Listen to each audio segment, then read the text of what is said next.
What's up, guys? Learning life lessons with Lisan, and today I wanted to show you my my setup on my 2004 Ford Taurus. I have an iPad display and little SIM card thing that connects to the OBD2, so you can get Wi-Fi, built-in Wi-Fi to your car. I think it's really cool, and I highly recommend it if you have a really old car and you want a CarPlay thing, except not having to spend thousands of dollars. So I'm gonna show that to you. So here's my iPad right here, and underneath there's this little sensor thing, if you can see it right there. That's the T-Mobile SyncUp drive, and it connects to the OBD2 port down there. And then here's the iPad. It took me a while to get it figured out. I got this custom Bluetooth setup, and then I got the Wi-Fi display. The iPad is just a typical 2014 iPad mini. I wanted to make my car a little bit more futuristic, so what I did, I put that in there. It took a while, but I got this plan on T-Mobile and only cost $10, and I'll send you the link for it. But I was able to get that to work, and now I can go onto Wi-Fi, and it's the Ford Taurus Wi-Fi right here. All right, let's try that again.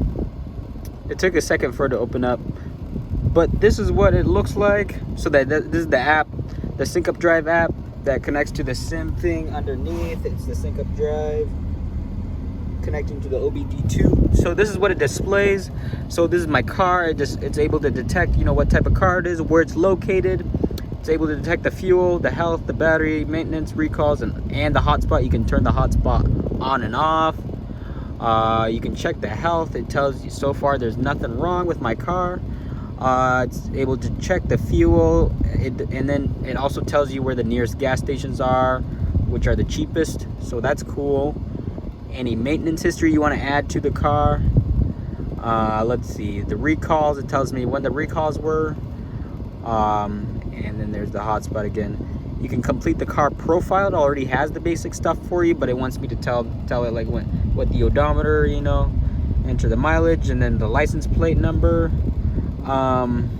as well as you can actually set up a virtual boundary. So if you leave, like if it travels outside the 25-mile perimeter, it'll send you a notification, because you can connect that to your phone. So I have the app on my phone as well, and the iPad. It also tells you when your trips, every time you drive, it's able to tell you, how far you traveled, your mileage, and let me show you one. So I drove from Nampa to Meridian, where I live. Today I traveled 22.6 miles. It says it took me 34 minutes. Average speed was 40 miles an hour, and I got 25.4 miles a gallon. It may not be perfectly accurate, but it's close. And then it tells you, your max speed, if there was any driving, like idling, harsh brakes, rapid, all the driving styles as well. So it has a bunch of information on there. I think it's really cool. And then you can also mark it as a business trip if you need to. So if you're doing like Uber and stuff like that, you can mark them as business trips. And some other people, there are a couple other people who reviewed this app. I just wanted to go more into detail about it. And you can also get roadside assistance and document information that's in your glove box. But this is a cool app. Main thing I got it for was the hotspot, because I don't use a bunch of the other stuff, but it's nice to know for sure. Like I'm painting, I'm driving a lot.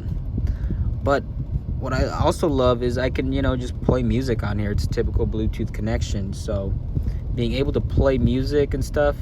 It's a little slow right now. I think it's just because I'm where I'm parking. But having a bigger screen, even though it's an iPad mini, I can just rotate it sideways. It's connected to my stereo, and I can play some good old music. I think I just have to turn on the Bluetooth.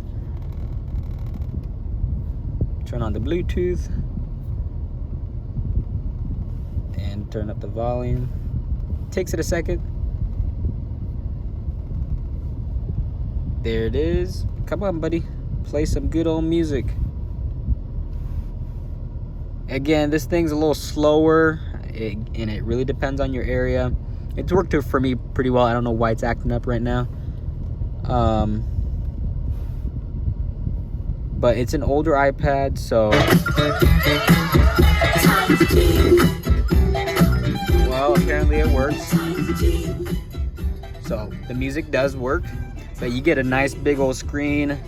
It's like a Tesla, you know, you can control everything, you know, well, you can't control everything, but you can control a lot of what's happening. So there you go, Elon. But you got that. You can check Google Maps. I'm gonna pause the music.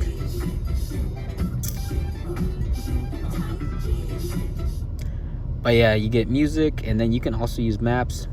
I got this iPad cheap because it's only 16 gigs of data, and you know, it works out pretty well for me. Only cost $100.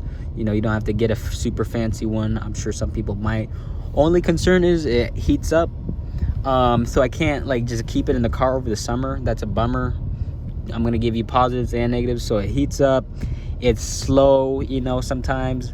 The display isn't like the iPhone 12 I have, you know, it's not, you know, 4K, liquid retina, whatever crap that they talk about. It's just, you know, typical, you know, screen with big bezels, but it's big, you know. But yeah, you get maps, so I can, you know, it's typical maps, but I can get to places, you know, have a bigger screen, you know, be able to see what's happening and all that. And so that's really cool. It tells me where I am.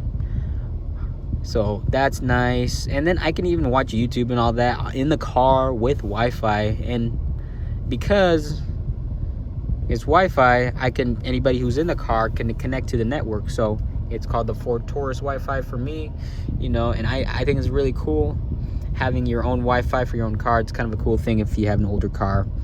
But yeah, that's about it. You can turn it off and on and off. Easy to control stuff. But again, you know, it's not perfect. It's a lot better than CarPlay, which costs thousands of dollars though. But yeah, I hope you enjoyed the video. Let me know if you have any questions in the description. But yeah, this is Learning Life Lessons with Lisan.